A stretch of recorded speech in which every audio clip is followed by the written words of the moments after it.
अध्याय 14 में घर और धन पुरखाओं के भाग से मिलते हैं, परंतु बुद्धिमान स्त्री यहोवा ही की ओर से मिलती है।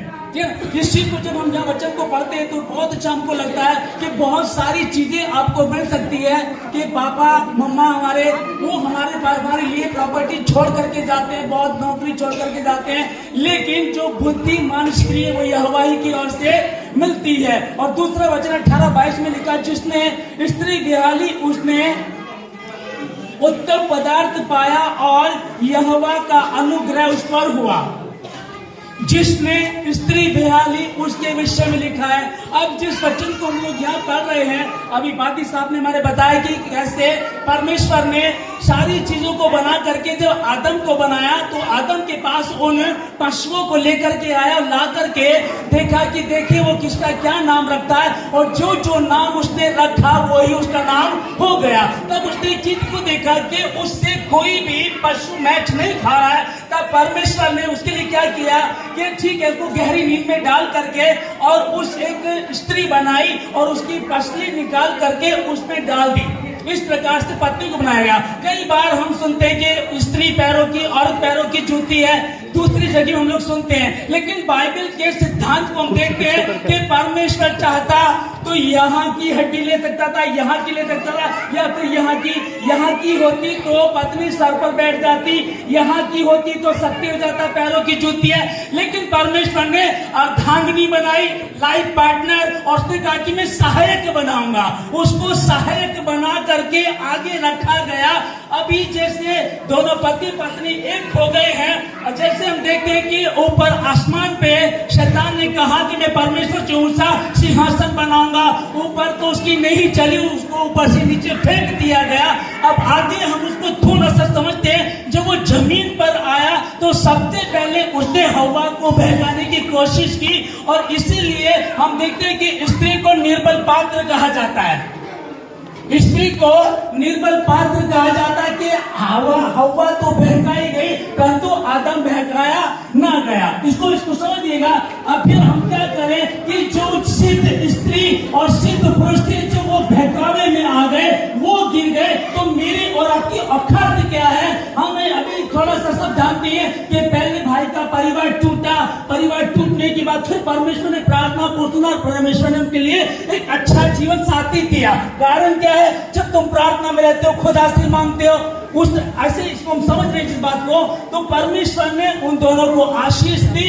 अब जब वो हव्वा के पास आया, इसको समझिएगा कि हव्वा से वो एक दिन में तो ये प्लान कंप्लीट नहीं हुआ होगा, कई दिन लगे होंगे, सालों लग गए होंगे। उसने फल को खाया और अपने पति को भी दिया। कई बार अब हव्वा ने परमेश्वर को आदर नहीं दिया, वो शैतान की बहकावे में आ गई।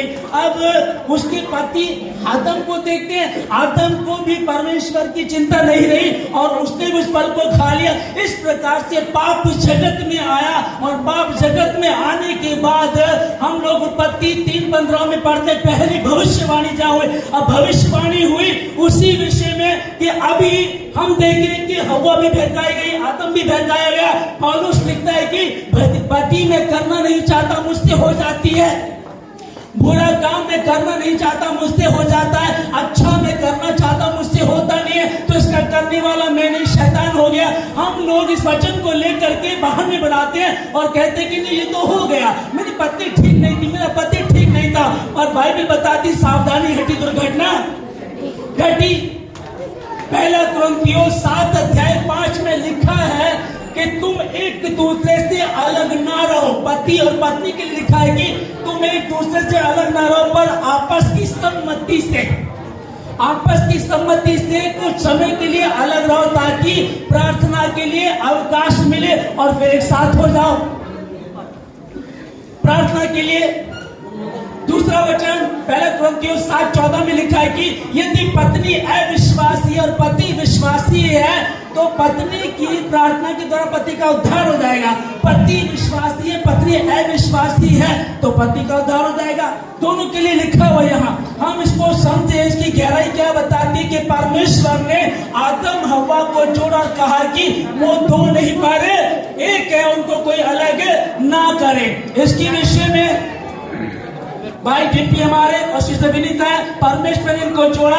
एक वचन जो पहला कुरिन्थियों 5:7 में लिखा है, और जितने भी पति पत्नी बैठे हैं या जिनका विवाह होने वाला, आप इसको समझ लीजिएगा, ये वचन परमेश्वर ने कहा था और इसके विषय में बता करके फिर कहा कि इसको प्रार्थना को आप करेंगे, प्रभु आपको संभालेगा और कोई भी अंधकार की शक्ति तो ऊपर हावी नहीं हो सकती। आगे एक कई बार जब तलाक हम सुनते हैं कि पति पत्नी में झगड़ा हो रहा है और तलाक की बात चल रही है, या हमारी बेटी खुश नहीं, या हमारा बेटा खुश नहीं, बहू ठीक नहीं है, आप समझिएगा कि जरा सी प्रॉब्लम जब ये आती है तो पिता डिप्रेशन में चला जाता है, माँ के आंसू खत्म नहीं होते और पूरा परिवार का हाल बुरा हो जाता है कि इतना पैसा लगाया था, इतने अच्छे से बहू को ढूंढा, दामाद को ढूंढा, लेकिन ये बात सही नहीं बन रही है। आप सोचो कि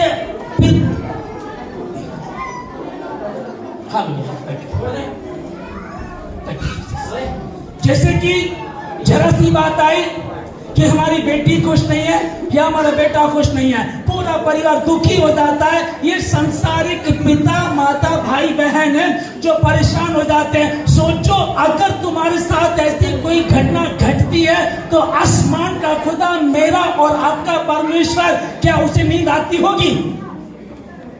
क्या उसे नींद आ सकती है कि मेरी बेटी के साथ ये घटा, मेरे बेटे के साथ ये घटा, हमारे दामाद ने ऐसा कर दिया, हमारी बहू ने ऐसा कर दिया? नींद नहीं आ सकती। उस खुदा को भी नींद नहीं आती, वो भी दुखी होता, वो भी परेशान होता है। और हमारा महायाजक ऐसा नहीं जो हमारे साथ दुखी ना हो सके, जो हमारे दुख में शामिल ना हो सके। हमारा परमेश्वर, हमारा महायाजक ऐसा नहीं है।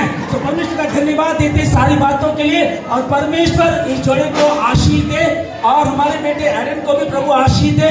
बस सिंपल सी बात है, परमेश्वर ने आदम को बनाया और उसका अकेले रहना अच्छा, आदम का अकेले रहना अच्छा, मैं उसके लिए उपयुक्त सहायक बनाऊंगा। अगर अनजाने में कोई गलती हो गई है, खुदा के समीप बैठिएगा, वो अनुग्रहकारी परमेश्वर है। वो आज भी खड़ा हुआ, बाहें पसारे हुए, उड़ाऊ पुत्र सब कुछ लुटा करके आ गया और सोचा अपने मन में कि मैं अपने पिता के पास जाऊंगा, मैं कहूंगा पिताजी मैंने आपकी दृष्टि में और स्वर्ग के परमेश्वर के विरोध में पाप किया, मैं आपका पुत्र कहलाने के लायक नहीं रहा, पुत्र कहलाने के लायक नहीं। प्रभु जी अपना एक मजदूर बना करके रख लीजिएगा। उसने सिर्फ सोचा, उसने बोला नहीं, उसने सिर्फ सोचा। और सोचने के ऊपर हम बाइबल में देखते हैं कि जब वो अपने शहर में, अपने नगर में, अपनी गली में तो आ गया, पर वो आगे बढ़ नहीं सका। और लिखा है कि पिता दौड़ करके गया और उसको गले लगाया।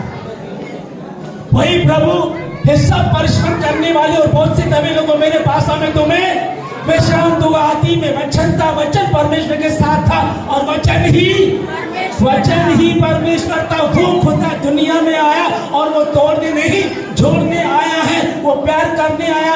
जो मेरे और आपके गुनाहों को लेकर के क्रूस पर मर गया, वो इसी बात को कह रहा अभी भी वक्त है, मेरी बेटी लौटा, मेरे बेटे लौटा। अंधकार की शक्ति शैतान को पता, इस एक जोड़े को तोड़ने से सबसे ज्यादा फायदा होता है। 50 इस परिवार के दुखी और 50 इस परिवार के दुखी। हम समझ नहीं पाते कई बार और बेवकूफी करते रहते, शैतान को मौका देते हैं। अल्लाह अथॉरिटी आपके हाथ में है, यदि तू भला करे तो क्या तेरी प्रार्थना स्वीकार न होगी, परंतु यदि तू भला ना करे तो पाप द्वार में छिपा और उसकी लालसा तेरी ओर होगी। वही कह रहा हूँ, शैतान का सबसे बड़ा हथियार पति पत्नी को तोड़ना, और हम टूटे हुए हैं। प्रार्थना करेंगे। सर्वशक्तिमान परमेश्वर आपका धन्यवाद देते पिता इस सारी बातों के लिए, पति पत्नी और इस बेटे के लिए। परमेश्वर आपने इनको संभाला, धन्यवाद खुदावन। मैं आपका दास होने के नाते प्रभु जी इन दोनों को आशीष देता हूँ, उनको आशीष देता हूँ परमेश्वर कि पति पत्नी वो दो नहीं पर एक है और उनको कोई अलग ना करे। वो अपने माता पिता से अलग रहेंगे। अलग का मतलब ये नहीं है कि माता पिता को छोड़ दे, तब फिर वो वचन फेल हो जाएगा कि तू अपने माता पिता का आदर कर। ये पहली आज्ञा जिसके साथ प्रतिज्ञा भी है। आशीष देता हूं प्रभु जी आपको। धन्यवाद सारी बातों के लिए। जितने लोग बैठे सबको आशीष देते हैं। धन्यवाद के साथ सारी आदर में माफ करने की प्रार्थना ईश्वर के नाम से मांगते हैं। आमीन।